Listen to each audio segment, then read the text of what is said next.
बल बुद्धि विद्या देव मोहि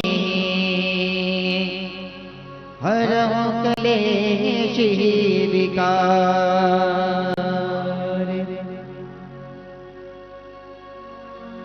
जब भी नैन मोदो जब भी नैन गोलो जब भी नैन मोदो जब भी नैन खोलो राधे कृष्ण बोलो राधे कृष्ण बोलो राधे कृष्ण बोलो राधे कृष्ण बोलो।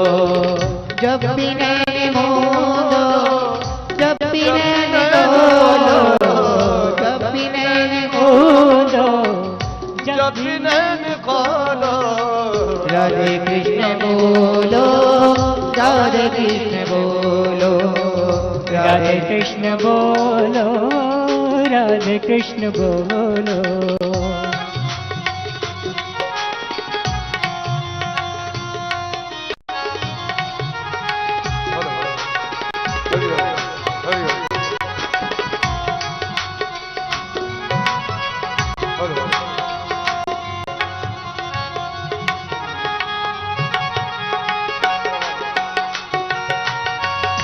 जय हनुमान ज्ञान गुण सागर जय कपीस हो लोक उजागर।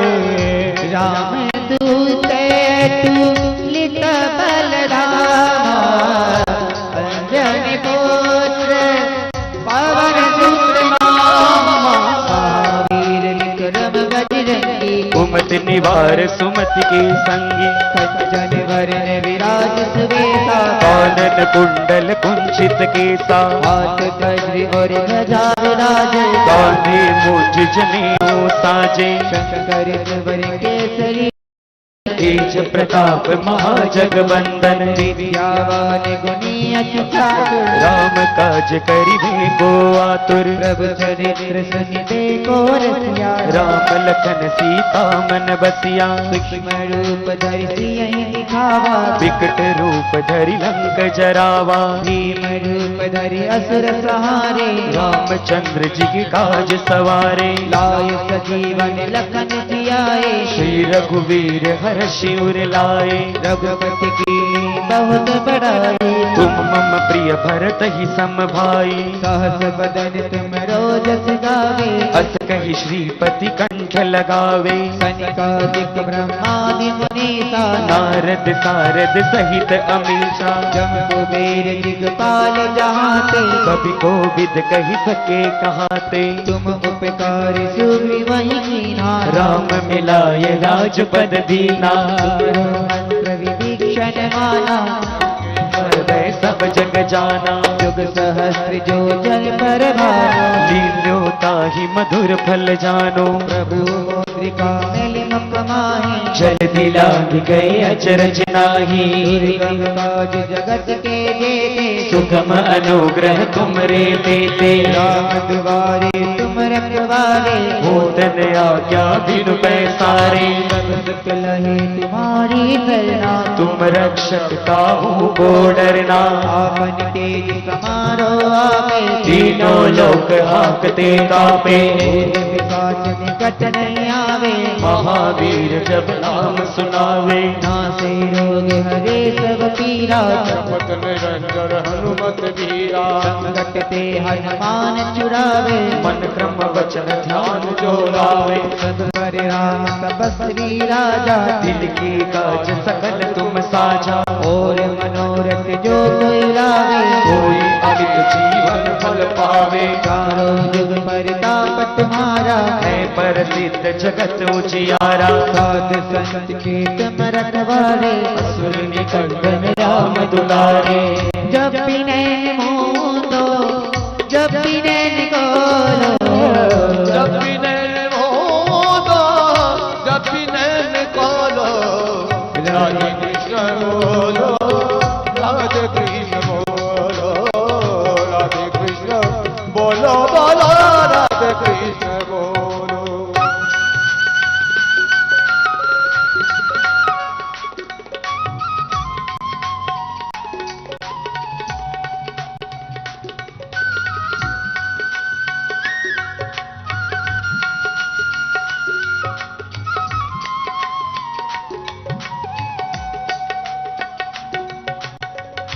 अष्ट सिद्धि नव निधि के दाता असवर दीन जानकी माता राम रसायन तुम्हारे पासा सदा रहो पति के दाता तुमरे भजन राम को पावे जन्म जन्म के दुख बिसरावे अंत काल रघुवर पुर जाई गण हरि भक्ता और देवता चित्तन धरणी हनुमत से संकट कटे मिटे सब पीरा जो सुमिरे हनुमत बलबीरा जय जय जय हनुमान गोसाई कृपा करो गुरुदेव की नाई जो सत बार पाठ कर कोई छूटे बंद महासुख जो यह पढ़े हनुमान चालीसा होय सिद्ध साखी मोरे सा तुलसीदास सदा हरि के राखी नाथ हृदय महबीरा जब भी नैन मोदो जब भी नैन खोलो जब भी नैन मोदो जब भी नैन खोलो राधे कृष्ण बोलो राधे कृष्ण बोलो राधे कृष्ण बोलो राधे कृष्ण बोलो राधे कृष्ण राधे कृष्ण बोलो राधे कृष्ण बोलो राधे कृष्ण बोलो राधे कृष्ण बोलो राधे कृष्ण बोलो राधे कृष्ण बोलो बोलो राधे कृष्ण बोलो पवन तनय संकट हरण मंगल मूर्ति रूप राम लखन सीता सहित हृदय बसो सुरभो बोले हनुमान जी महाराज की जय। श्रीमद् भागवत महापुराण की आरती के मुख्य यजमान श्री रामविलास जी अग्रवाल तथा श्रीमती कांता देवी सिंघानिया वर्धा कृपया मंच पर आकर व्यासपीठ की आरती करें। तत्पश्चात दैनिक आरती यजमान डॉक्टर कमल किशोर पांडे परतवाड़ा, श्री विजय कुमार बद्रीदास जी अग्रवाल शेगांव तथा श्री सुरेश ब्रिजमोहन जी अग्रवाल मूर्तिजापुर यह मंच के सामने आकर श्रीमद् भागवत महापुराण की आरती करेंगे। चलिए मधुर मंगल परम पावन आरती की ओर।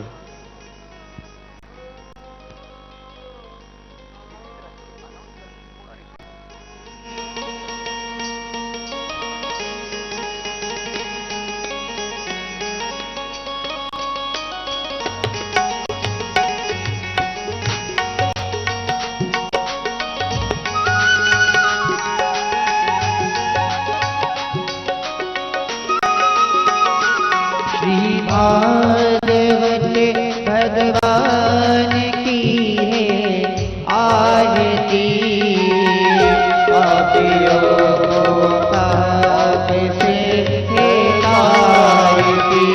श्री भागवत भगवान की है आरती पापियों को पाप से है तारती।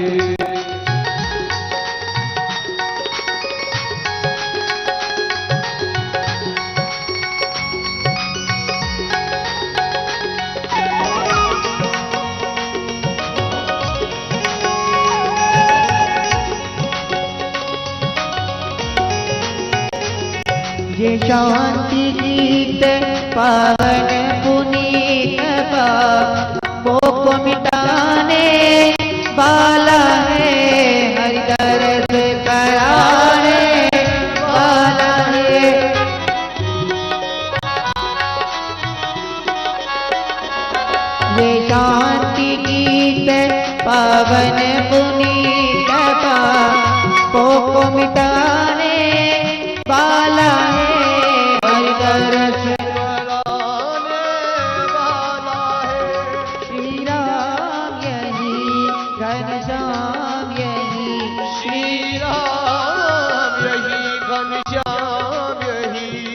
जग के मंगल की आरती, पापियों को पाप से तारती।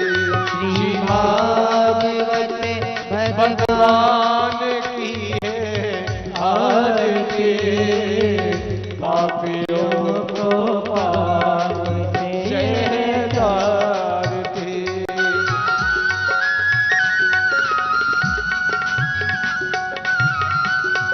श्री राधे।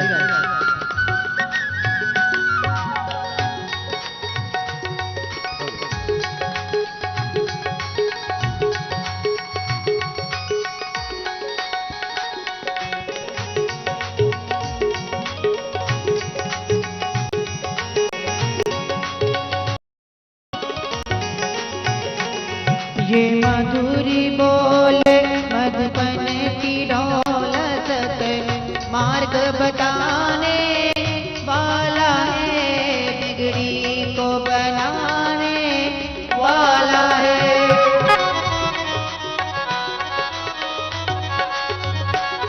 ये मधुरी बोले मधुबन की दौलत, मार्ग बताने वाला है, बिगड़ी को बनाने वाला है। हरि नाम यही, हरि नाम यही, हरि नाम यही, हरि नाम यही। श्री मधुसूदन की आरती, पापियों को पाप से तारती। श्री भागवत भगवान की है आरती, पापियों को पाप से तारती। पापियों को पाप से तारती। पापियों को पाप से तारती। पापियों को पाप से तारती। कर्पूर गौरम करुणावतारम, संसार सारम भुजगेन्द्रहारम, सदा वदन्तं हृदयारविन्दे भवं भवामि, सरितं नमामि, भवं भवामि, सरितं नमामि। ओम भूर्वस्वहारार्तिक्यं समर्पयामि, कृपार्तिक्यं समर्पयामि, जलार्तिक्यं समर्पयामि। देवं दध्यातः आत्मकल्याणार्थी स्वयं गृहीत्वा हस्ते अक्षतपुष्पं गृहीत्वा मंत्रपुष्पाञ्जलिं ओम जदनेन जन्यमाय जन्त देवस्तानि धर्माणि प्रथमान्यासन्नातेहनागम् महिमानः सचन्त यत्र पूर्वे साध्याः सन्ति देवाः नानासुगन्धपुष्पाणि यथा कालोद्भवानि च पुष्पाञ्जलिर्मया दत्त्वां ग्रहणं परमेश्वर। ओम भूर्भुस्वा श्री पुराण पुरुषोत्तम देवताभ्यो नमो नमः। ज्ञान गंगाय नमो नमः। मंत्र पुष्पांजलिं समर्पयामि। गोपाल कृष्ण भगवान की जय। भागवत महापुराण की जय। नमः पार्वती पते हर हर महादेव हर। श्री राधे।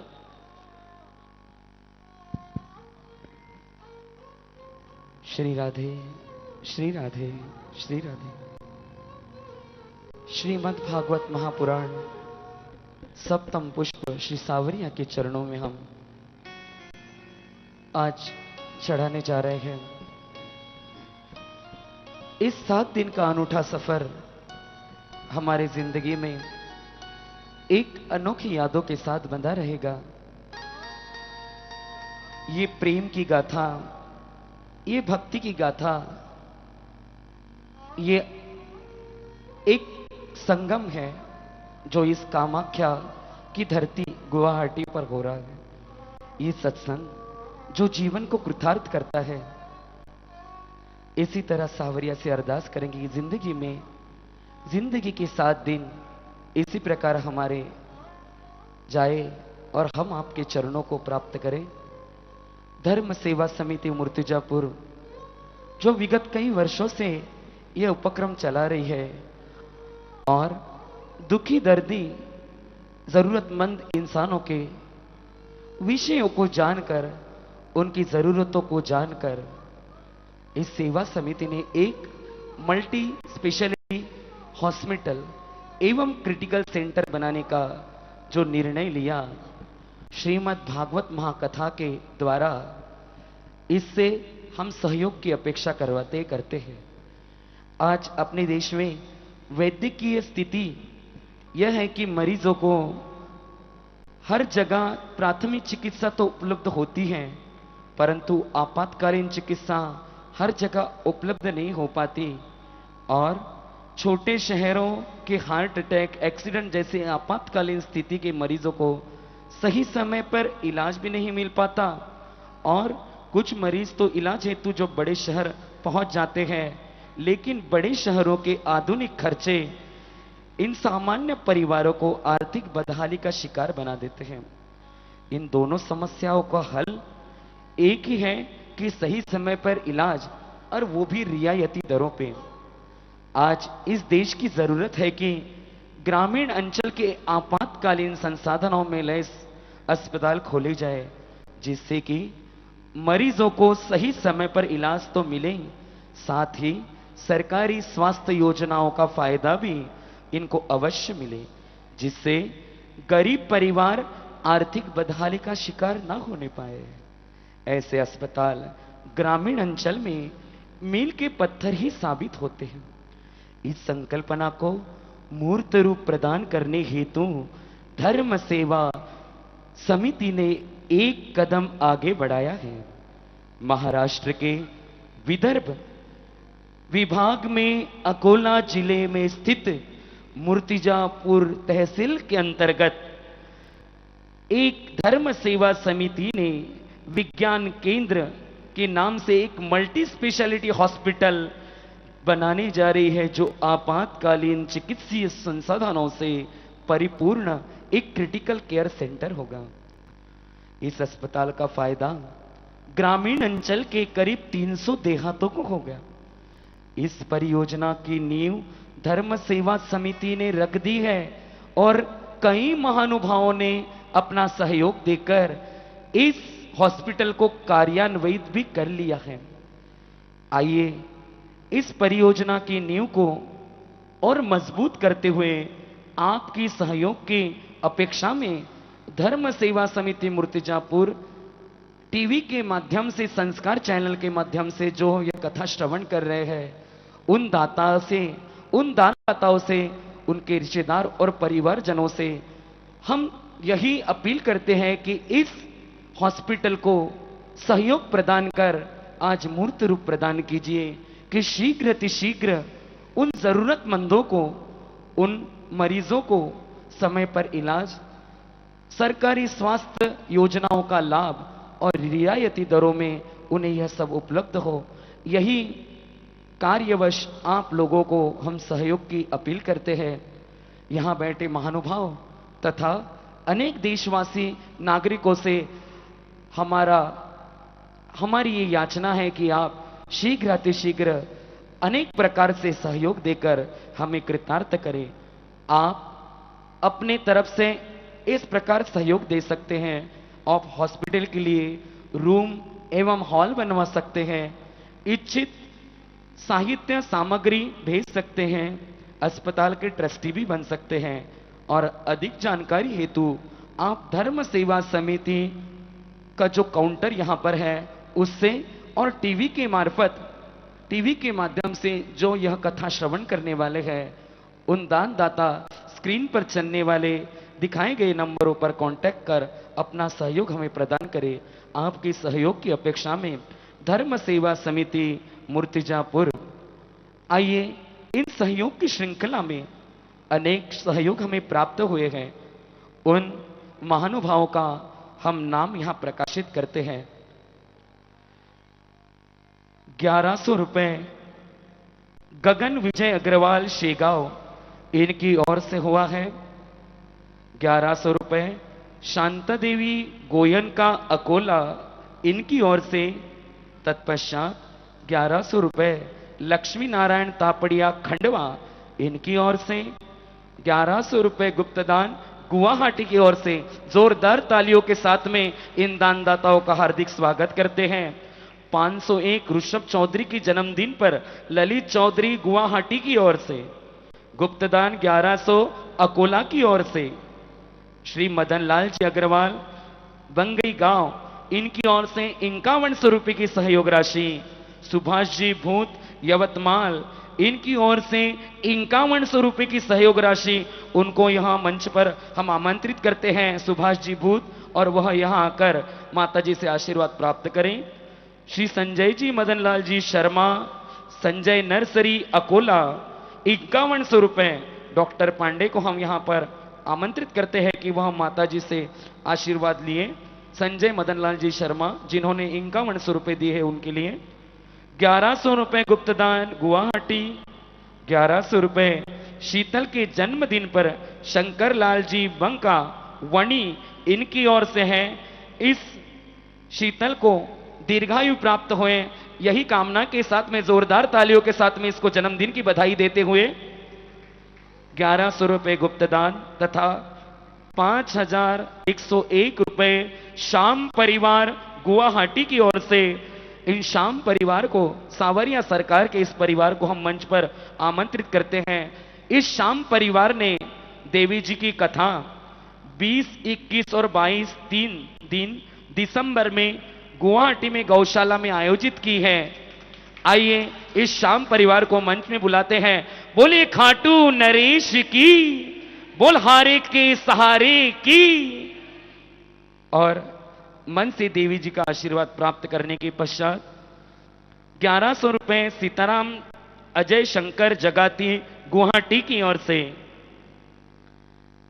4111 रुपए श्री राघव संदीप अग्रवाल मूर्तिजापुर, श्रीमती प्रमीला भीकमचंद अग्रवाल मूर्तिजापुर, इनको हम मंच पे आवाहित करते हैं कि वह आकर माता जी से आशीर्वाद प्राप्त करें। श्रीमती प्रमीला भीकमचंद अग्रवाल। आइए संस्कार टीवी के माध्यम से जिन्होंने हमें आर्थिक सहयोग दिया है, उनका नाम यहां हम घोषित करते हैं।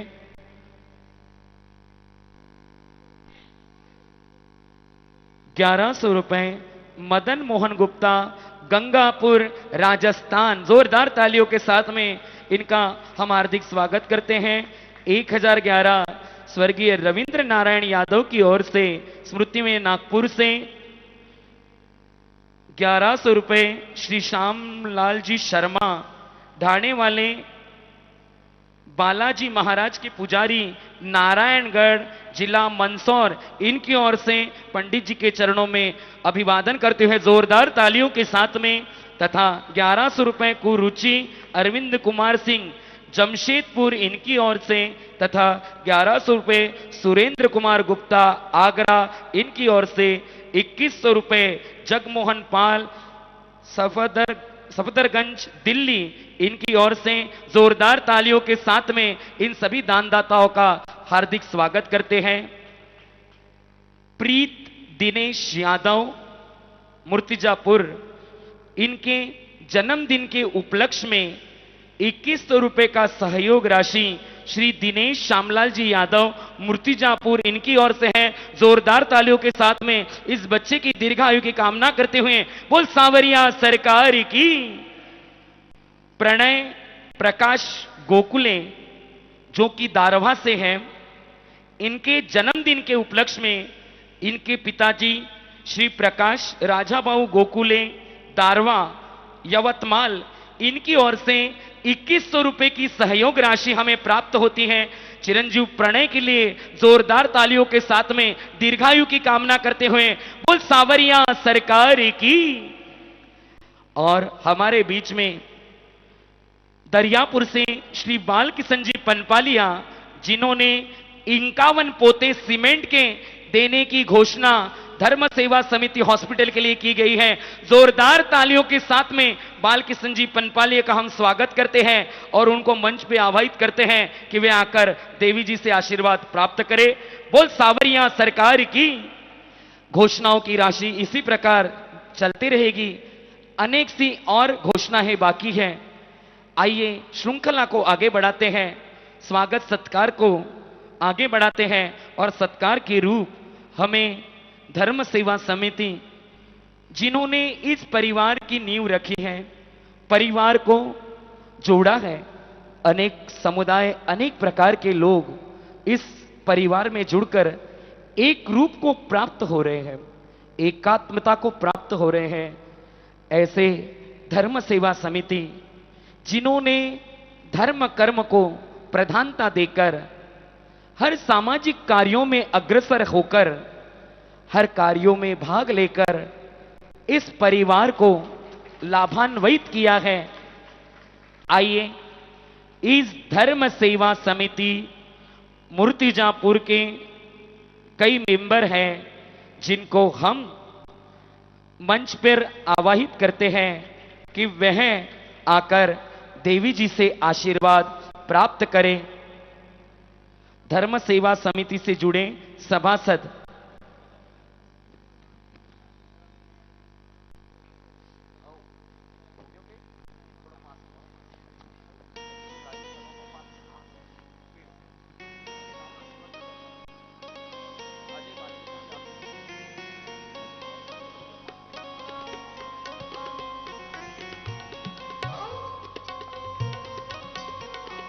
जिन्होंने दान राशि प्राप्त की है, सहयोग दिया है, उनके आशीर्वाद स्वरूप माता जी उनको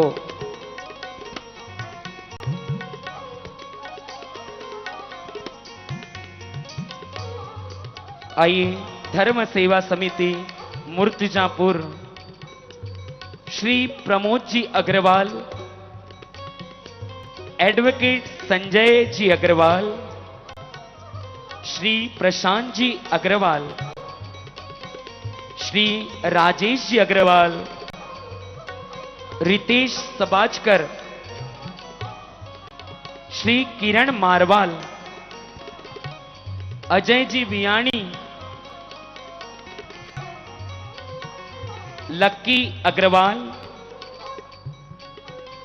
हरीश अग्रवाल, श्री पवन जी लोहिया, अनिकेत खरबड़कर, धर्म सेवा समिति से जुड़े हुए अनेक लोग,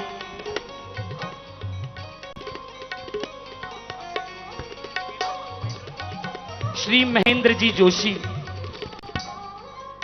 अनेक प्रकार से जिन्होंने इस परिवार को जोड़कर अपना सहयोग प्रदान किया है। आइए स्वागत की श्रृंखला में धर्म सेवा समिति मूर्तिजापुर के प्रशांत अग्रवाल, डॉक्टर संजय अग्रवाल, पवन जी लोहिया को मंच पे आमंत्रित करता हूं।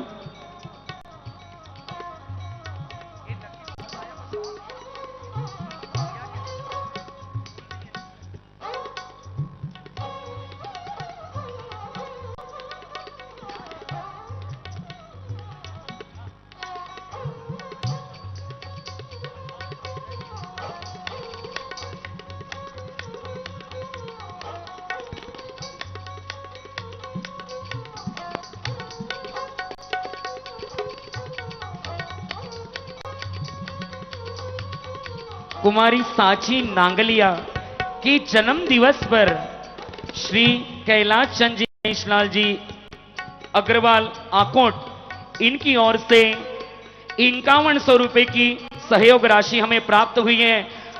साची के लिए दीर्घायु की कामना करके जोरदार तालियों के साथ में इसको हार्दिक अभिनंदन करेंगे। मंथन निवृत्ति लोडम, इसके जन्मदिन के उपलक्ष्य में 1100 रुपए की सहयोग राशि शंकर राव जी कोल्हे ले गांव, इनकी ओर से हमें मिली है। चिरंजीव मंथन के लिए जोरदार तालियों के साथ में दीर्घायु की कामना करते हुए बोल सावरिया सरकार की। हमारे अनेक ग्रुप यात्री यहां पर आए हैं। उसमें से एक ग्रुप के मेंबर हमारे सुरेश जी लड्ढा जो दरियापुर से हैं, उनके साथ में उनके बड़े भाई हमारे जोशी जी, वो भी दरबार में आकर धर्म सेवा समिति के मेंबर सत्कार करना चाहते हैं कि इन्होंने हमें एक परिवार में जोड़ा और यहां तक तीर्थों के दर्शन कर श्रीमद् भागवत का पुण्य कराया।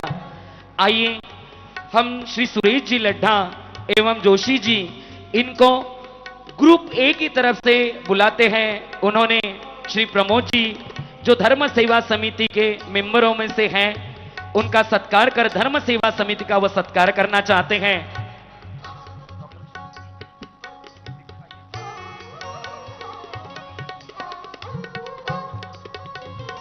जोरदार तालियों के साथ में धर्म सेवा समिति के लिए बोल सांवरिया सरकार की।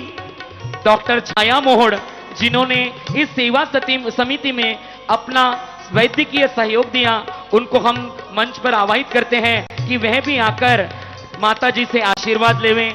और डॉक्टर छाया मोहड़ के पश्चात आइए और कुछ श्रृंखलाएं बाकी हैं जिनको हम आगे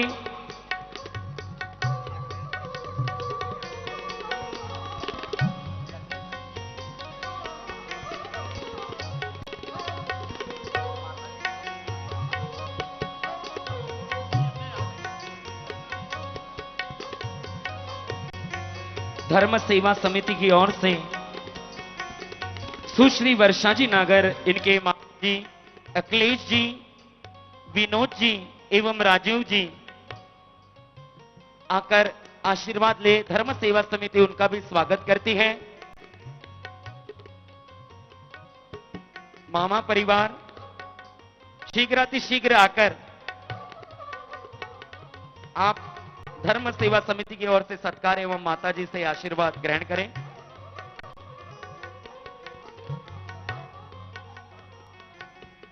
आइए हमारे बीच महेश जी नागर जो कुछ बातें हमसे शेयर करना चाहते हैं, कुछ यादें। आइए इनकी ओर और श्रृंखला की ओर बढ़ते हुए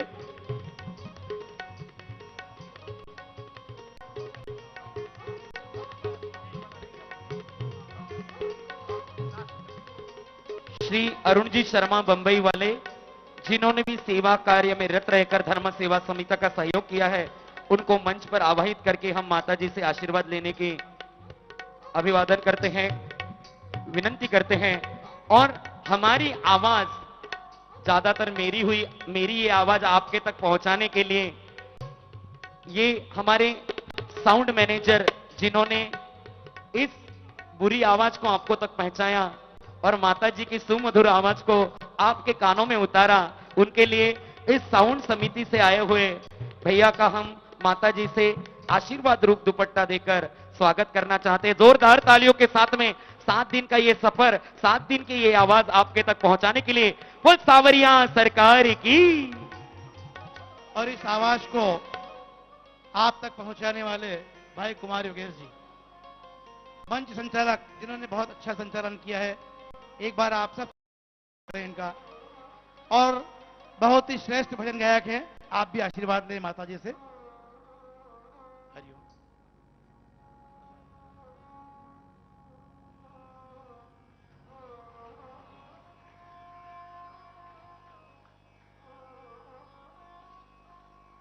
सभी इस समय कामाख्या धाम गुवाहाटी के इस पांडाल में बैठे हुए श्रोताजनों, साथ ही विभिन्न प्रदेशों, महानगरों या विदेशों में बैठ करके इस कथा का श्रवण कर रहे सारे महानुभावों का हम लोग अमावस्या के इस पावन पर्व पर सभी की शुभकामनाओं के लिए मां भगवती से प्रार्थना करते हैं, क्षमा इसलिए मांगते हैं, फोन दिया जाएगा। साथ ही इस कथा में कुछ और हमें आज नाम प्राप्त हुए हैं। एक नाम ऐसा है जिसका मुझे बताना बहुत जरूरी है।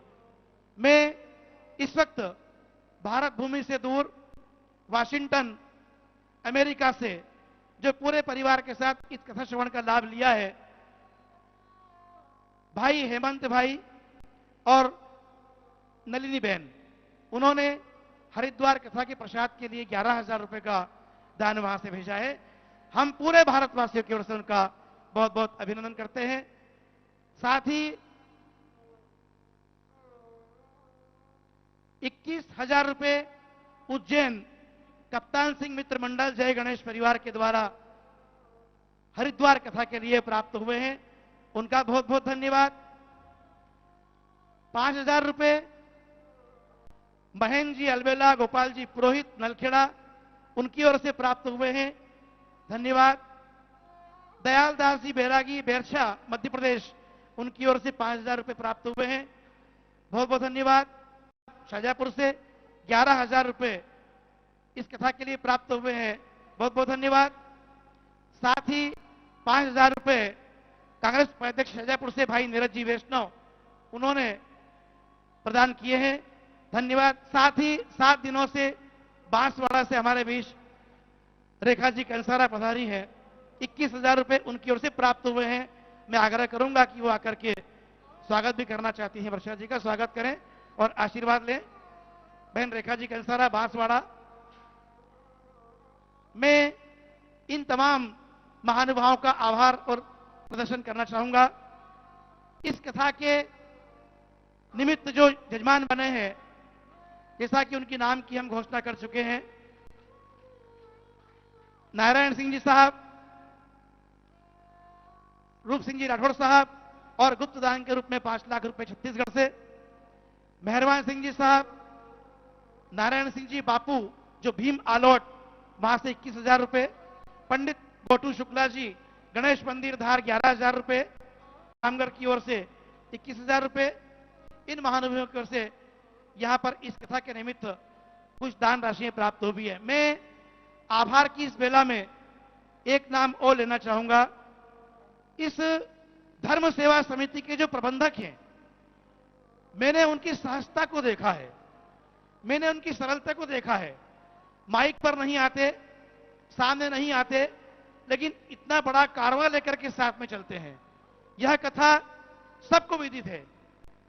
नेपाल में भगवान पशुपतिनाथ महादेव मंदिर के भी समक्ष होने वाली थी, लेकिन वहां पर प्राकृतिक आपदाएं जो हुई, उसके कारण उनको स्थान परिवर्तन करने में आर्थिक नुकसान तो हुआ। इस बात को हमने महसूस किया है और बहुत हुआ, लेकिन उसकी परवाह नहीं करने के बाद भी कैसे भी दौड़ करके भाग करके और मां कामाख्या के दरबार में आए और मां कामाख्या ने उनकी विनती को सुना और आज कथा पूर्णता की ओर है।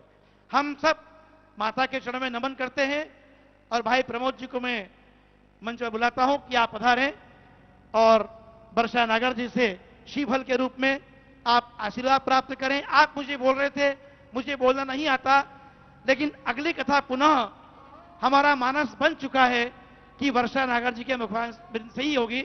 इसके लिए निश्चित रूप से मां कामाख्या भगवती उनको शक्ति प्रदान करेगी। जोरदार तालियों से आप ऐसे प्रमोद जी भाई और उनकी पूरी मित्र मंडली, पूरे उनके जो समिति परिवार है, इतने व्यस्त हैं कि पूरे 7 दिनों में परिचय का तो मौका ही नहीं मिला। मुझे तो सबके नाम भी याद नहीं है।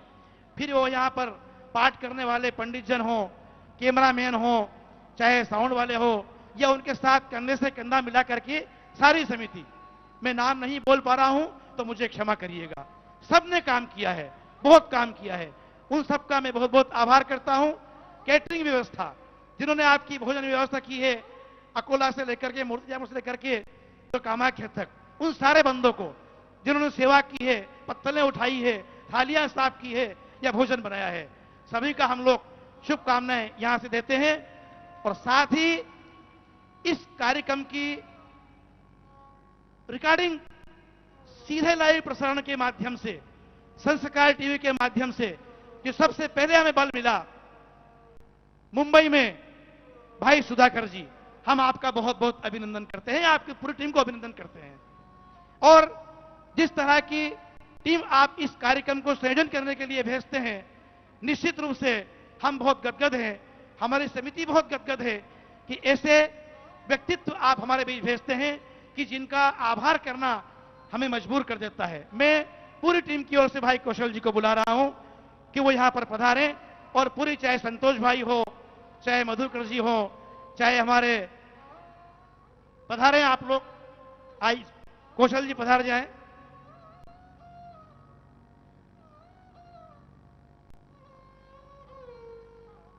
माता जी से आशीर्वाद लें। संतोष भाई हैं, मधुकर जी हैं, कौशल जी हैं, विजय जी हैं, जितेंद्र जी, सरदार जी, बहुत गंभीर और उनका सरल व्यक्तित्व है। और भाई शैलेश जी, मैं धर्म समिति सेवा समिति की ओर से, व्यासपीठ की ओर से सबका अभिनंदन करता हूं, स्वागत करता हूं और भविष्य में इसी प्रकार की अपेक्षा और आशा रखता हूं कि वर्षा नागर जी के लाइव कार्यक्रम यही टीम करे तो हमें बहुत आनंद की प्राप्ति होगी। मैं समस्त महानुभावों का आभार प्रदर्शन करते हुए पुनः यह निवेदन करते हुए कि हरिद्वार कथा के लिए आप लोग वहां जरूर पधारें। कुछ फोन आते हैं कि किस तरह की व्यवस्थाएं वहां पर होगी, तो वहां पर आवास और भोजन की सारी व्यवस्थाएं जो की है जय गणेश परिवार ने, उसमें 3100 रुपए की राशि का प्रावधान रखा है। आप लोग उसमें पधारें। और ये राशि बताना आवश्यक नहीं था, लेकिन बहुत फोन आए कि आप उसे क्लियर कीजिए। तो प्रति व्यक्ति 3100 रुपए की राशि वहां पर भोजन और आवास व्यवस्था के लिए है। आप सब आमंत्रित हैं यजमान बनने के लिए। 20 अगस्त से 25 अगस्त के बीच में संस्कार टीवी पर वो लाइन शुरू होगी, उस पर आप लोग अपने नाम यजमान बनने के लिए दे सकते हैं। आप संपर्क कर सकते हैं। कथा के 15 दिन पहले आप पंजीयन करा करके फोन के माध्यम से हमें अवगत कराएं, हमारे समिति को अवगत कराएं। बहुत बहुत धन्यवाद। जय श्री राधे। भैया राहुल और हनुमान बजरंगी दोनों बालक मंच पर पधारे हैं।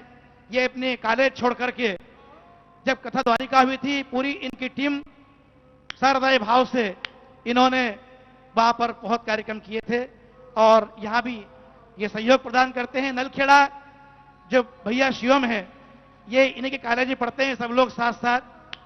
तो मैं सभी का बहुत बहुत आभार करता हूं। धन्यवाद। जय श्री राधे।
शिवे सर्वार्थ साधिके शरण्ये त्र्यंबिके गौरी नारायणी नमोस्तुते। गुरुर्ब्रह्मा गुरुर्विष्णु गुरुर्देवो महेश्वर गुरुर्साक्षात् परब्रह्मा तस्मै श्री गुरुवे नमः।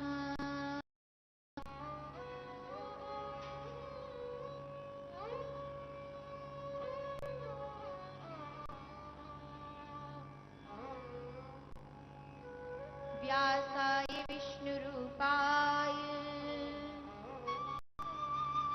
व्यासरूपाय विष्णवे नमो वयं ब्रह्मनिधये वासिष्ठाय नमो नमः।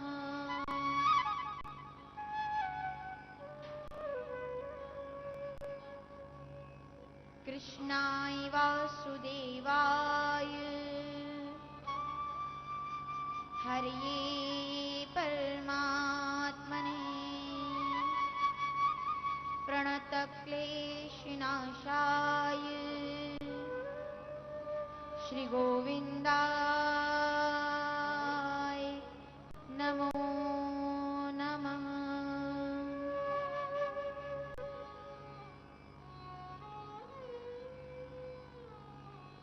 बोलिए श्रीमद् भागवत महापुराण की जय हो।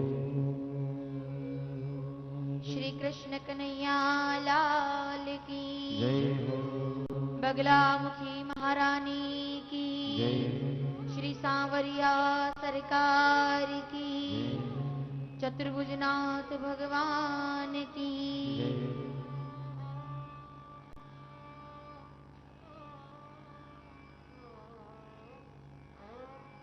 सर्वसिद्ध पिताम्बरा भगवती माँ बगलामुखी महारानी के चरणों में सादर वंदन का समर्पण करते हुए आयोजन की इस दिव्य धारा में धर्म सेवा समिति के पावन तत्वाधान के माध्यम से आयोजित भागवत कथा के सप्तम दिवस में संस्कार चैनल के माध्यम से घर बैठकर के इस कथा का आनंद ले रहे सभी भागवत कथा के रसिक श्रोताजन, मुझे अपना आशीर्वाद प्रदान कर रहे सभी विद्वज्जन, बुजुर्गजन, साधु संत समाज, भारत के तमाम तीर्थों के चरणों में सादर वंदन, सभी नदियों के चरणों में सादर वंदन, चारों पीठ के चरणों में सादर वंदन। बड़े ही सौभाग्य के साथ कथा अपने 7वें दिवस की ओर आगे बढ़ रही है। आइए कथा का शुभारंभ करें। आज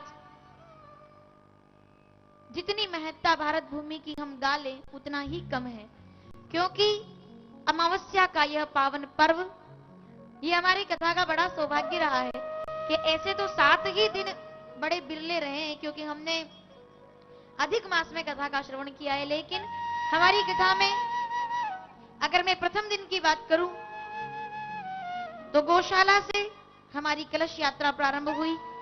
हमने भागवत दर्पण के विषय में सुना।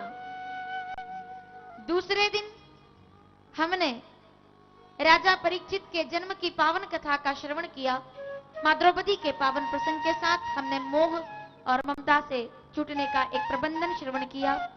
तीसरे दिन एकादशी के पावन पर्व पर हमने नरसिंह भगवान के अवतरण के दृश्य का दर्शन करते हुए श्री राम अवतार के पावन प्रसंग को सुना। चतुर्थ दिवस में सोम प्रदोष के पावन अवसर पर हमने नंद उत्सव का पावन त्योहार मनाया और अयोध्या के राज परिवार के विषय में कथा श्रवण की। पंचम दिवस में हमने भगवान के नंद उत्सव और भगवान की बाल लीलाओं का श्रवण किया, भगवान की माखन चोरी की लीला का श्रवण किया। कथा के छठे दिन में हमने भगवान की अन्य लीलाओं के साथ रास लीला का दर्शन और रुक्मणी मंगल की कथाओं का श्रवण किया। और आज सुदामा चरित्र के साथ हमारी कथा पूर्णाहुति की ओर आगे बढ़ रही है। हम सभी इस क्रम में आइए आज वंदना करते हैं उस भारत भूमि की जो तीर्थों की भूमि है, देवों की भूमि है, नदियों की भूमि है, जो मानवता की भूमि है और पूरे विश्व के अंदर केवल एक भारत ही ऐसा देश है जिसे यहाँ के लोग, ये हमारे संस्कार है, हमारी सप्तम दिवस के पावन अवसर पर भारत माता की जय जयकार के साथ प्रारंभ करें।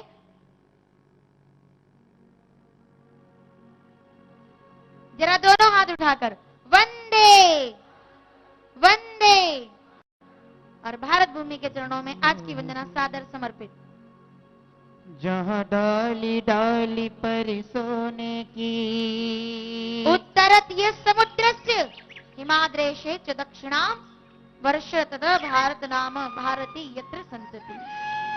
चिड़िया करती है बसेरा, होठों पे सच्चाई रहती है, जहाँ दिल में सफाई रहती है। हम उस देश के वासी हैं जिस देश में गंगा, वो भारती देश है मेरा।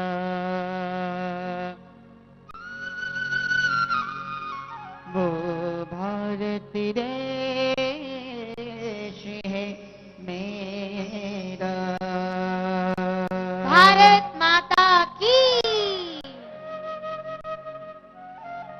जहाँ डाली डाली पर सोने की, चिड़िया करती है बसेरा।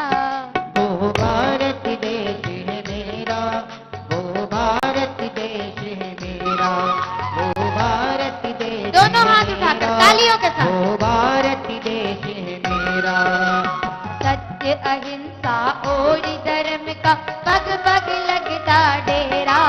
वो भारत देश है मेरा, वो भारत देश है मेरा। चाहे वो राजस्थान के वो वीर देशभक्त हो जिन्होंने देश के लिए अपनी कुर्बानी दे दी, चाहे वो चंद्रशेखर आजाद हो, सुभाष चंद्र बोस हो, चाहे वो मराठा महाराष्ट्र के वीर शिवाजी हो जिन्होंने देश के लिए अपना समर्पण तक कर दिया, चाहे वो राजस्थान के महाराणा प्रताप हो, रानी दुर्गावती हो, सबके सम्मान में आइए जरा दिल से याद करें। भारत जीवन का एक बहुत बड़ा अन्न कोश उनके बिना अधूरा रह जाएगा। तो भारत के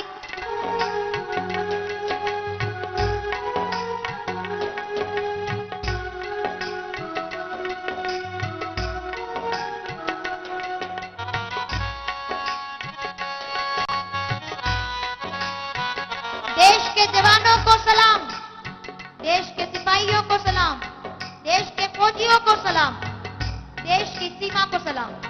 एक गुजरने वाली हवा बता, मेरा इतना काम करेगी क्या। मेरे गावेला मेरे दोस्त तो सलाम दे, वहीं थोड़ी दूर है मेरा। मेरे घर में मेरी पूरी माँ, मेरी माँ के चरणों में जाके तू उसे दूसरे के बेटे का नाम दे।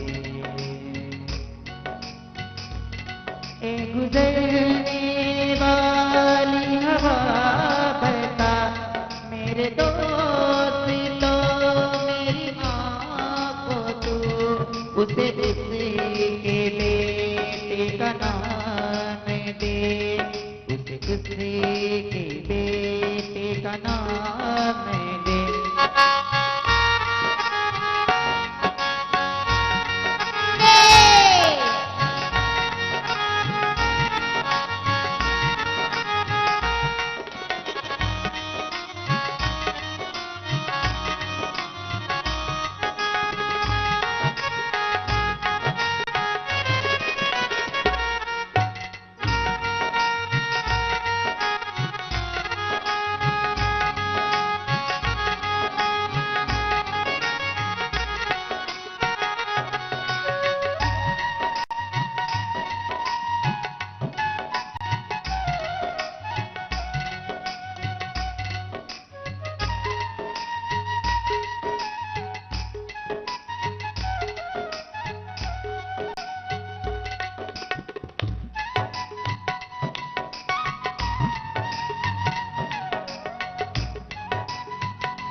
बिखेरा। ये भारत देश है मेरा, दोनों हाथ उठाकर वो एक बार। भारत देश है मेरा, वो भारत देश है मेरा, वो भारत देश है मेरा। डाल डाल पर सोने की चिड़िया करती है बसेरा। वो भारत देश है मेरा, वो भारत देश है मेरा, वो भारत देश है मेरा, वो भारत देश है मेरा, वो भारत देश है मेरा, वो भारत देश है मेरा, वो भारत देश है मेरा, वो भारत देश है मेरा, वो भारत देश है मेरा, वो भारत देश है मेरा, वो भारत देश है मेरा, वो भारत देश है मेरा।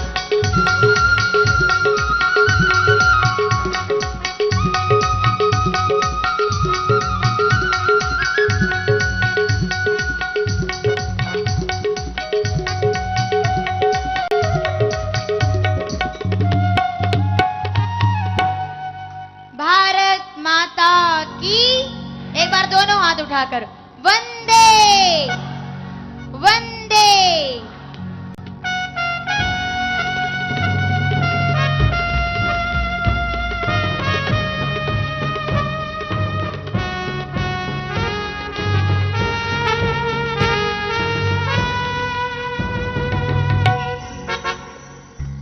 श्री रामचंद्र भगवान की। इस भूमि पर खेल है खेला दशरथ नंदन राम ने, यही बजाई मधुर बांसुरी मनमोहन घनश्याम ने। भारत भूमि के चरणों में सादर वंदन। श्राप को वरदान में बदलने की, अमावस्या की रात्रि को दिवाली में परिवर्तित करने की, अंधकार को प्रकाश में बदलने की, अभाव को प्रभाव में बदलने की गति केवल भारत के लोग ही जान सकते हैं। क्योंकि भारतीयता, भारत की मिट्टी, वह भूमि धन्य है जहां भगवान अवतार लेकर आते हैं। और भगवान भी तरसते हैं कि हमें कभी भारत भूमि का दर्शन मात्र हो जाए तो हमें भी आनंद हो। वैकुंठ का भगवान भारत भूमि पर आने के लिए तरसता है। इस भारत की मिट्टी पर कौशल्या है, इस भारत की भूमि पर यशोदा है, गोपियां है, देवकी है, अनुसुईया है, अदिति है, जिनके यहां भगवान उनकी गोद में खेलने के लिए आते हैं। यहां बुजुर्गों का सम्मान है, यहां आज भी बड़ों का आदर है, यहां संतों का सत्कार होता है और इसीलिए भारत को भारत माता कहा जाता है, क्योंकि यह सम्मान की भूमि है।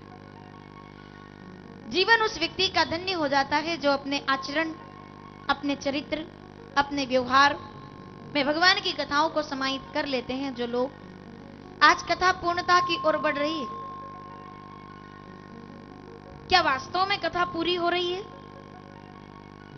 जो श्रोता मेरे सामने बैठे हैं, जरा विचार करना, क्या वास्तव में कथा पूरी हो रही है? आपको ऐसा लग रहा है कि कथा का आखिरी दिन है आज? मुझे तो नहीं लग रहा, और वास्तविकता भी यही है। आज कथा पूरी हो रही है, कथा का विश्राम हो रहा है, लेकिन सावधान, हमारे लिए कथा पूरी हो रही है, आप लोगों के लिए तो कल से कथा का प्रारंभ होगा। क्योंकि जो आपने अब तक सुना है उसे क्रियान्वित करने का मौका आपको कल से प्राप्त होगा।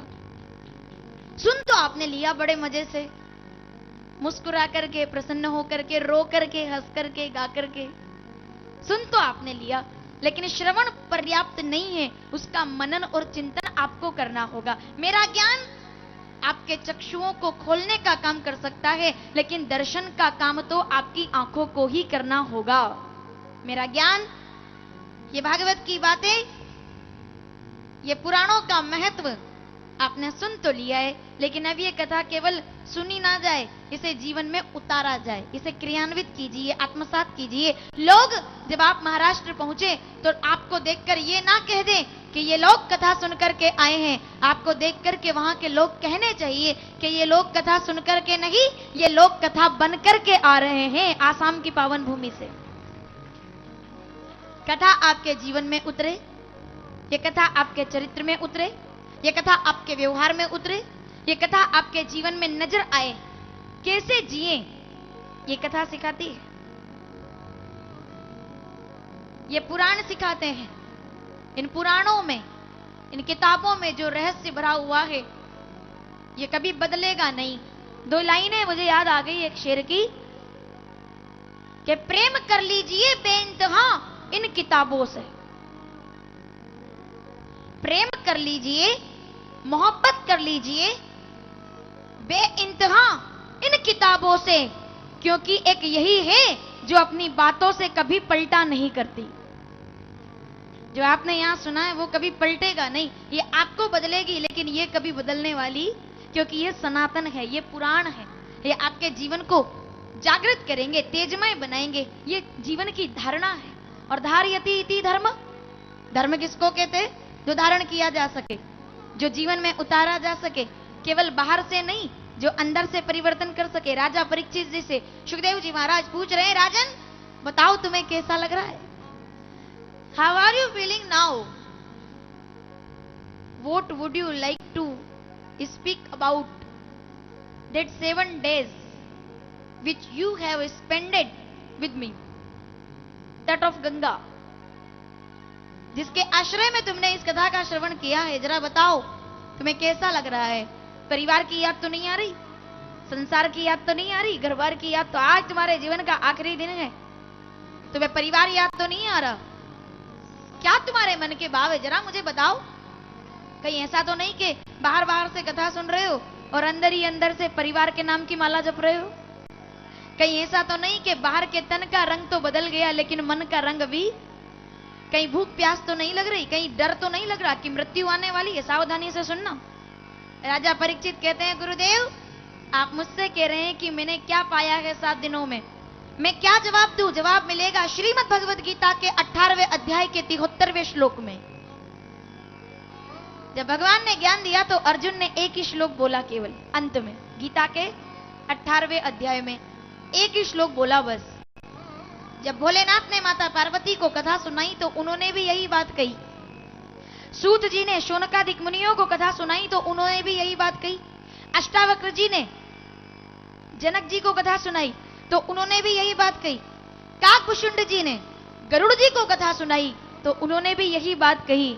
जब जब भी कोई बोला है और किसी ने सुना है तब सुनने वाले ने केवल एक ही बात कही, चाहे वो सुनने वाली मां पार्वती हो, चाहे वो व्यास जी हो जो नारद जी से सुनकर के आए, चाहे वो परीक्षित जी हो जो बाबा सुखदेव जी से सुनकर के आए, वो चाहे गरुड़ जी हो जो काकभूषुंड जी से सुनकर के आए, सबने केवल एक ही जवाब दिया, क्या? नष्टो मोहा स्मृति लुब्धा त्वत् प्रसादात् मया अच्युतम स्थितो अस्मि गत संदेह करिष्ये वचनम तव। आप मुझसे प्यास की बात करते हैं, भूख की बात करते हैं। अरे बाबा, जिसने अमृत का पान कर लिया हो उसे दुनिया में भूख प्यास की चिंता नहीं रहती है, वो तो अमर हो जाता है। और भागवत तो ऐसा अमृत है जो बड़े से बड़े मोह का भी सर्वनाश कर देता है। ये ऐसी कथा है जो व्यथाओं को हर लेती है, दुखों को हर लेती है, कष्ट को हर लेती है। बस कोई इस कथा को समझने वाला हो। कथा बहुत कुछ कहती है मेरे भाई, कथा बहुत कुछ कहती है। कथा केवल 3 घंटे की कहानियों का नाम नहीं है। मैं निवेदन करूं, मुझे क्षमा करना, मैं क्षमा चाहती हूं। कथा केवल 3 घंटे की कहानियों का नाम नहीं है। कथा केवल कुछ भजनों का नाम नहीं है। कथा केवल कुछ चुटकुलों का नाम नहीं है। कथा तो जीवन की वो धारा है कि एक पल का भी सत्संग किसी को मिल जाए तो एक पल का सत्संग भी लोगों का उद्धार कर सकता है। ये मैं नहीं कह रही, रामचरितमानस सुंदरकांड 4था दोहा स्पष्ट है। क्या कहा लंकनी ने हनुमान जी से कि तात स्वर्ग अपवर्ग सुख धरिए तुला एक अंग तूलन ताई सकल मिली जो सुख लब सतसंग। जो हरि की कथा में मिलता है वो सुख कहीं नहीं मिलता। श्रीमद् भागवत कथा, भागवत महत्व 6ठा अध्याय 82 नंबर का श्लोक। श्रीमद् भागवतम वैष्णवानाम धनम, ये पुराण तिलक है जो हम जैसे भक्तों के लिए महाधन है। इससे ज्यादा बड़ा धन दुनिया में कोई दूसरा नहीं। ये ऐसा है जो मैंने पहले दिन कहा था, ये दर्पण है, ये दर्पण है, ये दर्पण है। आईना ऐसा तो कोई बना दे, वो दर्पण तो केवल सूरत दिखाता है। अगर मेरी 2 लाइनें बड़ी छोटी सी है लेकिन बड़ी गंभीर वाली है। भागवत दर्पण का नाम दिया है श्रोताओं ने इसको। मैं देख रही थी ब्यावरा से सम्माननीय पंडित शैलेंद्र जी नागर, बड़े विद्वान है और ज्योतिषाचार्य। तब उन्होंने लिखा, उसके अंदर उन्होंने ऐसे कई श्रोताओं ने इसे भागवत दर्पण का नाम दिया है। तो दर्पण से प्रारंभ हुआ है तो दर्पण से ही पूरा होगा। तो हम भगवान से क्या प्रार्थना करें? भागवत क्या बताती है? आईना ऐसा भी तो कोई बना दे जो सूरत के साथ साथ अंदर की नीयत भी दिखा दे। ये भागवत केवल सूरत नहीं निखारती, ये नीयत को निखारने का काम करती है। आईना तो कोई ऐसा बना दे जो सूरत नहीं नीयत दिखा दे। कथा हमारे व्यवहार को बदलेगी, वस्त्रों के रंग को नहीं। कथा हमारे जीवन में आत्मसात होगी, केवल माला धारण ही नहीं, भगवान को सांसों की माला में उतार लीजिए, वो ज्यादा जरूरी है। राजा परीक्षित कहते हैं, गुरुदेव मैं आपसे क्या कहूं, नष्टो मोहा, मेरा मोह नष्ट हो गया है। अब मेरे जीवन में कोई मोह नहीं रहा। मैं डर रहा था कि जब मेरी मृत्यु हो जाएगी तो मेरा क्या होगा, लेकिन आज आपकी इस कथा को सुनने के बाद मेरे जीवन की वो धन्यता प्राप्त हो गई है। और वास्तव में कथा तो आप इतने वर्षों से सुनते आ रहे हैं, लेकिन कभी ऐसा नहीं लगता कि बस अब बहुत हो गया। हर साल, अब ये आप ही जानते हो कि साल भर इंतजार आप कैसे करोगे। हरिद्वार जो कथा 20 सितंबर से होनी है, उसमें तो अभी से लोग पैकिंग करने लग गए कि हमें हरिद्वार जाना है। लोग फोन कर रहे हैं, हमें हरिद्वार आना है। हम बस आना चाहते हैं, कोई व्यवस्था ना भी हो, हम तो बस आना चाहते हैं। वो वर्षा नागर के लिए नहीं आ रहे, वो मेरे लिए नहीं आ रहे, वो किसके लिए आ रहे हैं? वो भगवान के लिए आ रहे हैं, उसकी कथा के लिए आ रहे हैं, क्योंकि उसकी कथा से ज्यादा आनंद इंसान को और कहीं नहीं। वो जीवन का सत्य ही है। सत्यवरी भजन जगत सब सपना, भगवान के भजन से बड़ा और कोई आनंद है नहीं। तो राजा परीक्षित कहते हैं, गुरुदेव आपने तो मुझे मुक्त कर दिया, मुझे मृत्यु का कोई भय नहीं रहा, आपने मुझे मुक्ति की प्रदानता कर दी है। और वास्तव में कुछ लोग कहते हैं कि मुक्ति मरने के बाद मिलती है। मुझे समझ में नहीं आता, मेरी छोटी बुद्धि के अनुसार, क्षमा करना, मुझे समझ में नहीं आता, हो सकता है मेरा ज्ञान कम हो, मुझे समझ में नहीं आता मरने के बाद कौन मुक्त होगा भाई, किसकी मुक्ति होगी मरने के बाद। अगर मेरे हृदय का छोटा सा भाव आपको अच्छा लगे तो विचार करना, मोक्ष मरने के बाद प्राप्त करने की घटना का नाम नहीं है। हमने आज भजन किया है, हमने आज पूजन किया है। महाजन लोग अपनी दुकान के बाहर एक बड़ा प्यारा सा शब्द लिखते हैं, शुरू में करूंगी, पूरा आप करोगे क्योंकि आपका मामला है। आज नगद, आज नगद कल उदार, ये वो वाला मामला हो गया कि भजन अभी करें और मोक्ष मिले मरने के बाद। मैं नहीं जानती, अष्टावक्र गीता पहला अध्याय दूसरा श्लोक, मुक्ति मिच्छासिया चेतात विषयान विश्वत्यज क्षमा अर्ध दया तोषम सत्यम पीयूषवद भज। मोक्ष मरने के बाद नहीं मिलता, जीते जी मन को समस्त प्रकार के मोह से, समस्त प्रकार की बुराइयों से, समस्त प्रकार के दुखों से, समस्त प्रकार के बुरे कर्मों से मुक्त कर लेना ही मोक्ष का नाम कहा गया है। जो जीते जी मुक्त हो गया वो निर्वाण का अधिकारी बन जाता है, वो मुक्त हो गया फिर। और मृत्यु और मोक्ष में केवल इतना सा ही अंतर है, बस केवल इतना सा। एक बड़े विद्वान ने कल पूछा कि मृत्यु और मोक्ष में क्या अंतर है।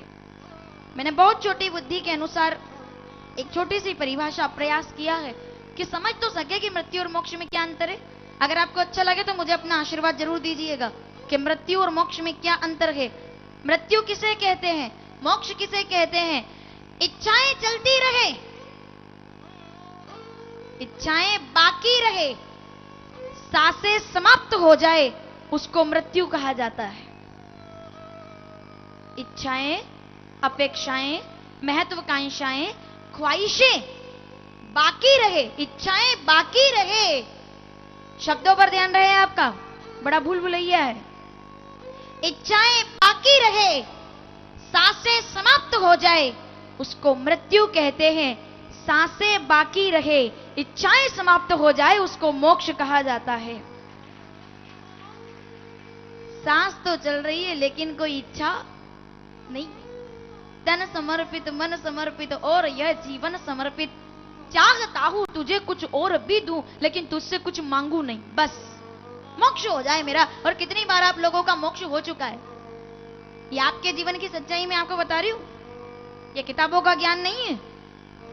किताबों के अंदर वो दर्ज था ही नहीं, किताबों के अंदर वो दर्ज था ही नहीं, सिखाया जो सबक जिंदगी ने। जो सबक जिंदगी सिखाती है वो ज्ञान में आपको किताबों में नहीं मिलेगा, ये वास्तविकता है।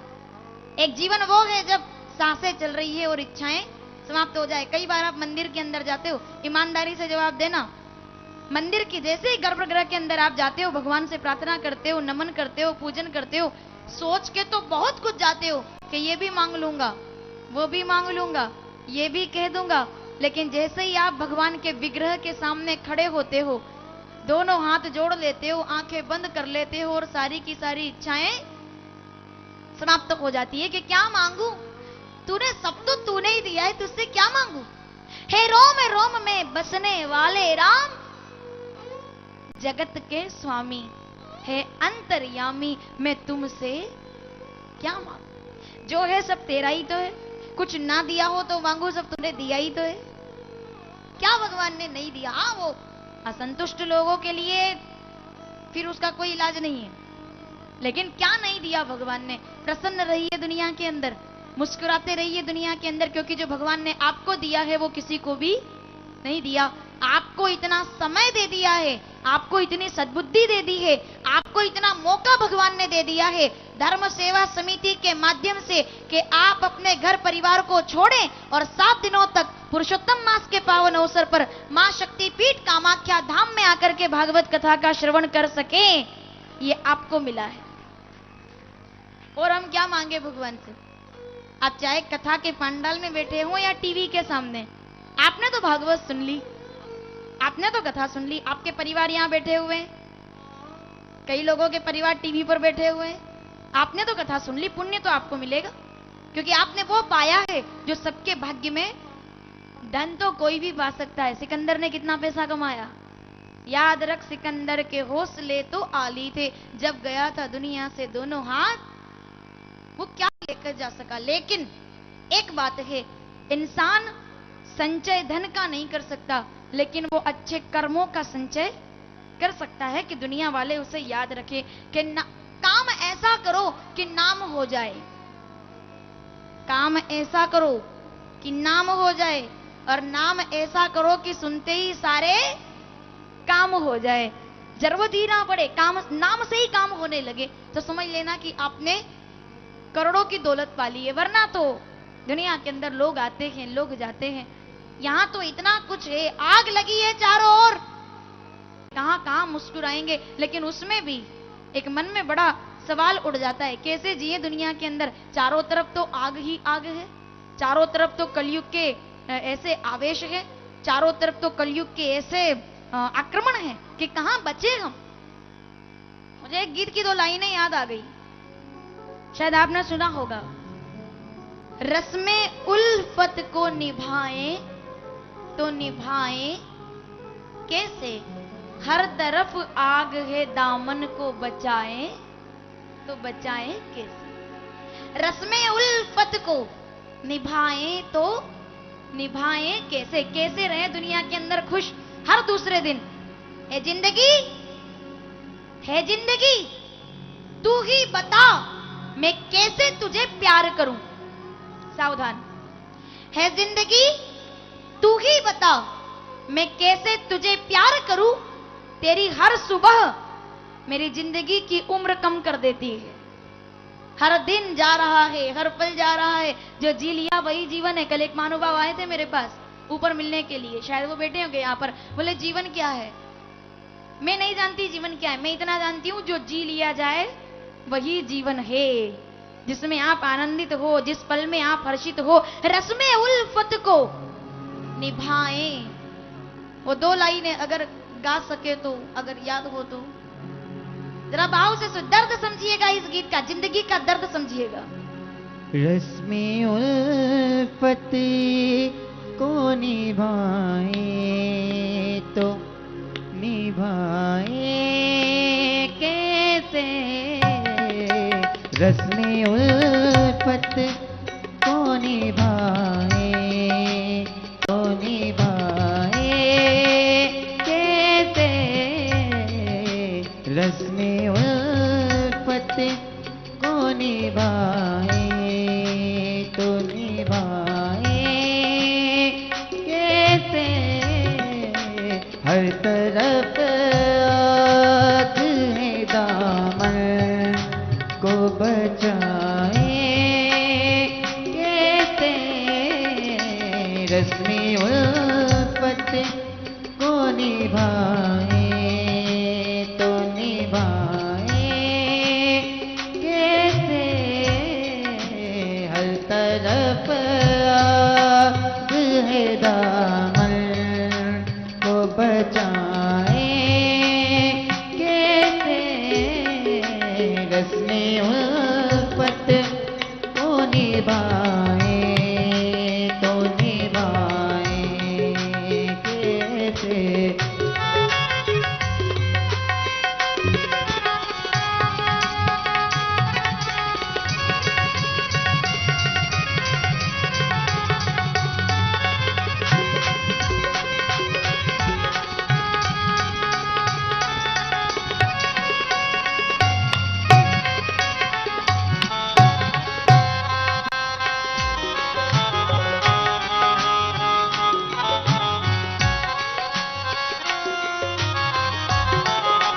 हर तरफ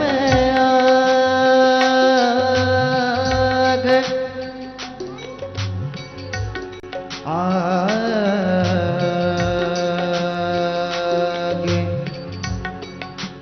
हर तरफ आग है दामन को बचाए कैसे रस्मी उल्फत को निभाए तो निभाए कैसे रस्मी उल्फत को निभाए रस्मी उल्फत को निभाए रस्मी उल्फत को निभाए कैसे तेरी हर एक सुबह मेरी उम्र कम कर देती है।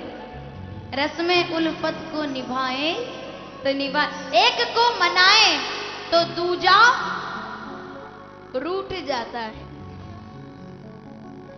एक को मनाऊं तो दूजा रूठ जाता है। कहां कहां जाकर के हम कितना ही प्रयास कर लें, जिंदगी को शायद कभी मनाया नहीं जा सकता। सावधान, जिंदगी को मनाया नहीं जा सकता, हरी कथा के साथ जिंदगी को बनाया जरूर जा सकता है। जिंदगी को मनाए नहीं, जिंदगी को बनाए। जीवन बने आपका उस उद्देश्य के साथ, जीवन धन्य हो जाएगा। और जब राजा परीक्षित जैसा श्रोता 7 दिनों के अंदर मोक्ष की कहानी रच सकता है, यह केवल भारत के अंदर संभव है, कहीं और संभव नहीं है। कि एक बंदा जो 31 वर्षों तक जगत के भौतिकवाद में रहा हो और वो अचानक से जाकर गंगा के तट पर बैठ जाए, क्या ये इतना सरल है? जी नहीं, ये पूर्वजों के संस्कार हैं। आज अमावस्या का उत्सव है, पितरों को आज धूप दान किया जाता है हमारे यहाँ परिवार में, आप भी करते होंगे। आज धूप दान किया जाता है, उनकी पूजा की जाती है। तर्पण होम करई विधि नावना, विप्र जेवाई दीन बहुदाना। आज अमावस्या का बड़ा पर्व है, अगर ना किया हो, क्योंकि आज तो अधिक मास भी पूर्णता की ओर है, तो आज तो दान का बड़ा महत्व है। तो अपने गांव के मंदिर में जाकर के अथवा तो प्रयास करें आप कि आज पक्षियों को दाना डालें, चींटी को आटा डालें, पहली रोटी गाय को और आखिरी रोटी कुत्ते को। ये 4 चीजें तो इंसान को जिंदगी में रोज करनी चाहिए। क्यों? ऐसा करने से पितृ संतुष्ट होते हैं, और अगर पितृ संतुष्ट रहेंगे तो उनकी कृपा से श्राप को वरदान में बदलना संभव हो जाएगा। राजा परीक्षित के पितरों की कृपा थी तो श्राप वरदान में बदल गए, पूर्वजों के आशीर्वाद संस्कार थे। सुखदेव जी महाराज ने कथा सुना दी। तो मेरे कहने का मतलब सिर्फ इतना ही है कि 7 दिनों में आपने जो सुना है उसे केवल सुनकर के ना जाएं, उसे चिंतन और मनन करके जाएं, क्योंकि सुनना आसान है लेकिन उसे जीवन में उतारना। एक कोई बात अच्छी लगी हो आपको, तो एक बात भी अगर आपने जीवन में उतार ली तो वास्तव में शायद मेरा कथा करना सफल हो जाएगा और आपका कथा सुनना भी सफल होगा। सुखदेव बाबा कहते हैं राजन सुनो, जब कोई भगवान की ओर बढ़ता है भगवान पीछे नहीं हटते। भक्तों ने भगवान की ओर दौड़ लगाई, भगवान ने भक्तों की ओर दौड़ लगाई है। जब जब भी किसी भक्त ने भगवान को पुकारा भगवान आए हैं। बस कोई पुकारने वाला हो। और आज तो हम ऐसा प्रसंग सुनने जा रहे हैं, सुदामा चरित्र, जो आज हमारी कथा का मुख्य प्रसंग है और बड़े भाव से हम सब सुनेंगे। एक ब्राह्मण, सुखदेव जी महाराज कहते हैं एक और तो वे भगवान द्वारिकाधीश, द्वारिका के महल में विराजमान है। 16,108 रानियों के साथ भगवान द्वारिका में निवास करते हैं। 16,000 रानियां वो जरासंध के वध के पश्चात जिन रानियों को मुक्त करा करके, और रानियों ने कहा कि अब हम कहां जाएं, सबने गोविंद की शरण ले ली। और 108 भगवान की वो पावन पटरानियां जो भगवान की सेवा में सदैव तत्पर रहती है। मां रुक्मणी, सदभामा, जामवंती, जो सदैव भगवान की सेवा के लिए तत्पर रहती है, ऐसी रानियों से सजा हुआ है महल। और दूसरी तरफ सुदामापुरी में एक गरीब ब्राह्मण सुदामा जी महाराज। मैं इस मौके पर एक बात जरूर कहना चाहूंगी। सुखदेव जी महाराज कहते हैं, उन्होंने शब्द बदल दिए। सुखदेव जी महाराज ने बड़ी प्यारी व्याख्या की है कि एक तरफ तो द्वारिकाधीश रहते हैं और दूसरी तरफ आत्मज्ञानी सुदामा। एक बड़े आश्चर्य की बात मैं आपको बताऊं, अनंत काल से लेकर के इतिहास की कथाओं में आप देख लो, जब भी किसी ब्राह्मण की कहानी आती है ना, तो उस ब्राह्मण के आगे एक शब्द और लगाया जाता है। हमेशा आपने देखा होगा, हमेशा कहा जाता है, सीधे सीधे नहीं कहा जाता कि एक गांव में एक ब्राह्मण रहता था। पता नहीं क्या आश्चर्य की बात है ये, किसी भी कहानी में पढ़ लो आप, हर कहानी में ब्राह्मण के आगे एक शब्द और लगाया जाएगा। बोले क्या? कि जी वो एक गांव था और एक गांव में एक दरिद्र ब्राह्मण निवास करता था। गलत बात है। कोई भी कहानी उठा के देख लो आप, वो ब्राह्मण के आगे लगना ही है। तो वो हमेशा कोई भी कहानी, अब ऐसा नहीं है कि पुराणों में ऐसा लिखा है, वो बोलता है इंसान। बोले एक गांव था, फिर बोले एक गांव के अंदर एक दरिद्र ब्राह्मण रहता था, एक दरिद्र ब्राह्मण निवास करता था। एक दरिद्र ब्राह्मण की कथा इतिहास में आती है। अरे भाई, ब्राह्मण क्या केवल दरिद्र ही हो सकता है? ब्राह्मण दरिद्र? मैं निवेदन करना चाहूंगी एक बात का, मैं नहीं जानती कि मैं सही बोल रही हूं या गलत, लेकिन मैं दिल से बोल रही हूं और मेरी बात को स्वीकार कीजिएगा।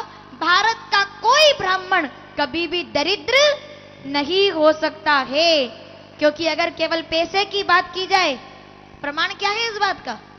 अगर पैसे की बात की जाए और अगर पैसे के बड़प्पन की बात की जाए, तो क्षमा कीजिएगा, पैसे से कोई इंसान बड़ा छोटा नहीं होता है। अगर पैसे से लोगों का सम्मान स्वीकार किया जाता, तो आप जानते हैं, अगर कोई इंसान बहुत अच्छे कपड़े पहनने वाला हो, कोई इंसान, मैं टीवी के माध्यम से तमाम जितने भी ब्राह्मण अगर इस कथा को सुन रहे हैं, तो मेरा निवेदन स्वीकार कीजिएगा, और जितने लोग इस कथा को सुन रहे हैं वो भी स्वीकार कीजिएगा, और जितने वक्ता, मुझे क्षमा करना, जितने वक्ता इस कथा को सुन रहे हैं वो भी मेरा निवेदन स्वीकार कीजिएगा। ब्राह्मण कभी दरिद्र नहीं, क्यों नहीं हो सकता है? एक बहुत बड़ा सेठ, बहुत बड़ा अरबपति इंसान अपने गांव में, अगर अपने नगर में रहता है, नगर के लोग अगर उसको नमस्कार करें तो कोई बड़ी बात नहीं है, क्योंकि नगर के लोग उसको जानते हैं। लेकिन वही व्यक्ति, आप सोचो, गुवाहाटी के अंदर अगर वो रहता है, बहुत बड़ा आदमी है, तो गुवाहाटी का हर व्यक्ति उसको नमस्कार करेगा क्योंकि उसके पास धन है, अथवा तो कोई बात। लेकिन अगर वही इंसान गुवाहाटी से निकल करके मूर्तिजापुर आ जाए, बहुत पैसे वाला है, बहुत अच्छी गाड़ी वाला है, बहुत अच्छी घड़ी वाला है, बहुत सारी चेन गले में डाली हुई है, बहुत शानदार गाड़ी से उतरा, लेकिन वो चाहे कितना ही धनी क्यों ना हो, मूर्तिजापुर का कोई व्यक्ति उसका सम्मान इसलिए नहीं करेगा क्योंकि वो उसको जानता नहीं है। आप कहोगे इसमें क्या बड़ी बात है? अगर कोई बड़ा व्यक्ति कितना ही बड़ा क्यों ना हो, वो अपने गांव से निकलेगा तो दूसरे गांव में उसका सम्मान थोड़े ही होगा, क्योंकि कोई उसे जानता नहीं है। अच्छी बात है, लेकिन मुझे अब एक बात का जवाब देना, अच्छे कपड़े पहनने वाला, अच्छे धन धान्य रखने वाला, अगर अपने गांव से निकलकर किसी नगर में जाता है तो उसको कोई पहचानता तक नहीं है। लेकिन ठीक उसके विपरीत अगर कोई व्यक्ति अपने तन पर राम नाम का दुपट्टा डाल करके, अपने सिर पर राम का तिलक लगा करके, अपने गले में तुलसी की माला डाल करके और हाथ में भगवान के नाम का झोला लेकर के मूर्तिजापुर तो क्या विश्व के किसी भी कोने में चला जाएगा तो लोग उसको झुक करके प्रणाम करेंगे, क्योंकि उसके पास जगत का धन नहीं है। उसके पास क्या है? उसके पास क्या है? आपने कई बार एक गीत सुना होगा, पूछना ब्राह्मणों से कि उनकी झोली के अंदर क्या है। क्या है उनके झोले के अंदर? जरा पूछिए किसी साधु से, वो क्या लेकर के जा रहे हैं। फकीरों की मौज का क्या कहना साहब, फकीरों की मौज का क्या कहना साहब। राजे मुस्कुराहट पूछा तो बोले कि सब तुम्हारी मेहरबानी है। फकीरों की मुस्कुराहट का, फकीरों के मौज का, फकीरों के आनंद का क्या कहना साहब। राजे मुस्कुराहट पूछा तो बोले सब तुम्हारी मेहरबानी है। वो हंसकर कहते हैं, कोई साधु से पूछो बड़े खुश हो, आपकी मेहरबानी है साहब। किसी भगत से पूछो बड़े खुश हो, आपकी मेहरबानी है साहब। किसी बड़े व्यक्ति से पूछो बड़े दुखी हो, बोले 2 फैक्ट्री चल रही है, तीसरी बंद हो गई। वो नहीं मुस्कुराएगा क्योंकि वो संकट में, वो 99 के फेर में। क्या है इसके झोले में? तब आपने एक गीत सुना होगा, वो झोले से क्या निकाल कर कहता है कि ना तो मेरे पास संपत्ति है, ना मेरे पास गाड़ी घोड़े हैं, ना मेरे पास सोना है ना चांदी, तो तुम्हारे पास क्या है? तब वो कहते हैं राम नाम के हीरे मोती मैं बिखराऊ, ले लो रे कोई राम का प्यारा फेरी लगाऊ। संत साधु ब्राह्मण कभी दरिद्र, क्योंकि रामचरितमानस उत्तरकांड 120 दोहा ठीक 7वीं चौपाई बाबा कहते हैं नहीं दरिद्र सम दुख जग माही, संत मिलन सम सुख जग। गरीब कौन होता है? अमीर कौन होता है? भगवान कभी भी गरीबों को अपने पास नहीं रखते। एक बात और सुन लेना, भगवान कभी भी गरीबों को अपने पास नहीं रखते, वो केवल अमीरों को ही अपने पास रखते हैं। मैं फिर कह रही हूं, भगवान गरीबों को पास नहीं रखते, वो केवल अमीरों को ही पास रखते हैं। सावधान, ये अमीरी और गरीबी को दौलत से मत तोलिएगा। भगवान केवल अमीरों को पास रखते हैं। कैसे अमीर? तो भगवान दुर्योधन जैसे गरीब को पास नहीं रखते, वो तो विदुर जैसे अमीर को अपने पास रखते हैं और उसके आंगन में जाकर के केले के छिलके खाने के लिए तैयार। दुर्योधन के मेवा त्यागे साग विदुर। रामचरितमानस अयोध्या कांड 136वां दोहा पहली चौपाई। सबसे ऊंची पोथी पढ़ पढ़ जगमुआ पंडित भया ना, ढाई आखर प्रेम के पढ़े जो पंडित। ब्राह्मण कौन? ब्राह्मण कभी भी, भारत का ब्राह्मण कभी भी दरिद्र नहीं हो सकता है, क्योंकि लोगों के पास तो पैसा होता है जो आकर चला जाता है, पर इनकी बुद्धि में तो वो ज्ञान है जो दुनिया को पाठ पढ़ाने का संदेश भी रखते हैं। वो दुनिया को ज्ञान बांटने का काम करते हैं, वो कभी गरीब नहीं हो सकते। फकीर कभी गरीब नहीं होता। एक बात तो है, ये तो अमीर होते हैं, ये दिल के अमीर होते हैं, वरना गरीबी तो उन लोगों को होती है जो 24 घंटे संसार का काम करते हैं। उनके लिए ऑफिस से घर और घर से ऑफिस के अलावा दूसरा कोई रास्ता। भगवान के मंदिर कभी जाते नहीं, चलो मंदिर ना जाए, पूजा कभी करते नहीं, वो भी ना करे, किसी इंसान को इंसान तक समझते नहीं, तो समझ लेना कि उनसे ज्यादा गरीब कोई दुनिया में दूसरा नहीं है। जिनके पास बंगले तो बड़े बड़े हो, लेकिन सोने के लिए नींद की गोलियां खानी पड़े, नींद ही उड़ जाए, अगर चैन ही खो जाए, फिर फायदा क्या? उस पैसे की वजह से अगर ऐसा हो तो लाभ क्या? और एक तरफ देखा है आपने, लोग फुटपाथ पर भी अखबार बिछा करके सो जाते हैं राजाओं की तरह। उन्हें भी तो नींद आती है। क्यों आती है? क्योंकि वो स्वतंत्र है, क्योंकि वो आनंदित है। ब्राह्मण कभी दरिद्र, क्योंकि उनकी झोली में भगवान के नाम के हीरे मोती हैं। और वो दुनिया वालों से कहते हैं, 2 लाइन जरा गुनगुना ले मेरे साथ। राम नाम के मैं बिखराऊं गली गली, ले लो रे कोई राम का प्यारा फेरी लगाऊं। मेरे साथ जरा भाव से।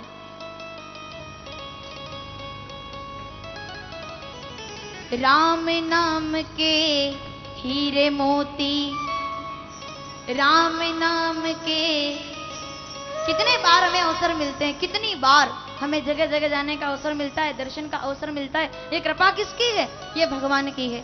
ये कृपा बगलामुखी महारानी की है। ये कृपा जगदम्बा माता की है। ये कृपा उस भगवान की है जिसने हमें इतना काबिल तो बनाया कि हम इसके नाम का प्रचार मात्र तो कर सके। तो ब्राह्मण कभी गरीब राम नाम के हीरे मोती मैं बिखराऊं गली गली, ले लो रे कोई राम का प्यारा फेरी लगाऊं गली गली। राम नाम के हीरे मोती, ले लो रे कोई राम का प्यारा फेरी लगाऊं गली गली। राम नाम के हीरे मोती में बिखराऊं गली गली, ले लो रे कोई राम का प्यारा शोर मचाऊं गली गली।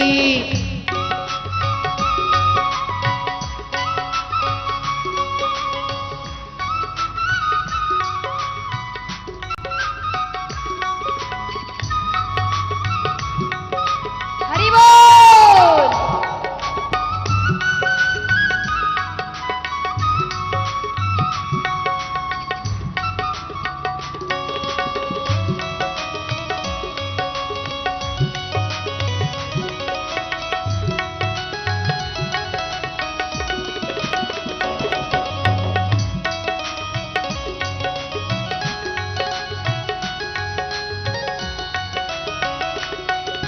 दौलत के दीवानों सुन लो, एक दिन ऐसा आएगा। एक दिन ऐसा आएगा, धन दौलत और माल खजाना यहीं पड़ा रह जाएगा। धन दौलत और माल खजाना यहीं पड़ा रह जाएगा। कंचन काया माटी होगी, सुंदर काया माटी होगी, चर्चा होगी गली गली। ले लो रे कोई राम का प्यारा शोर मचाऊं गली गली। राम नाम के हीरे मोती, श्याम नाम के हीरे मोती मैं बिखराऊं गली गली। ले लो रे कोई राम का प्यारा शोर मचाऊं गली गली।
नाम के हीरे मोती, श्याम नाम के, कृष्ण नाम के हीरे मोती मैं बिखराऊं गली गली। ले लो रे कोई राम का प्यारा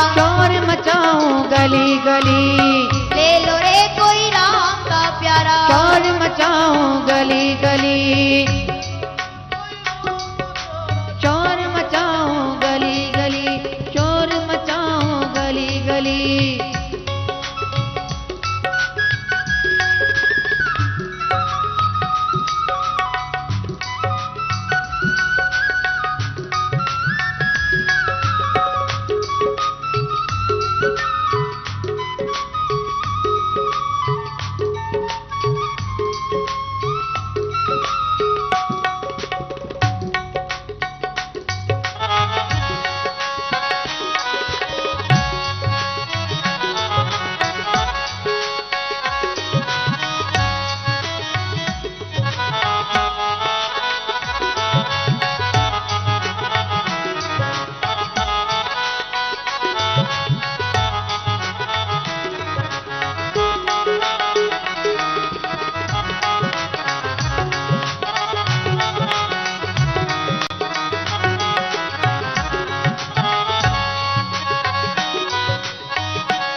राम नाम के मैं बिखराऊं गली गली, ले लो रे कोई राम का प्यारा, शोर मचाऊं गली गली, ले लो रे कोई राम का प्यारा, शोर मचाऊं गली गली, ले लो रे कोई राम का प्यारा, शोर मचाऊं गली गली, ले लो रे कोई राम का प्यारा, शोर मचाऊं गली गली, ले लो रे कोई राम का प्यारा, शोर मचाऊं गली गली, शोर मचाऊं गली गली, शोर मचाऊं गली गली, शोर मचाऊं गली गली, शोर मचाऊं गली गली, शोर मचाऊं गली गली। राम नाम के हीरे मोती में बिखराऊं, ले लो रे कोई,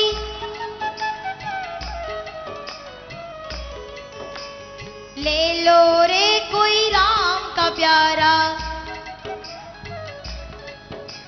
ले लो रे कोई राम का प्यारा।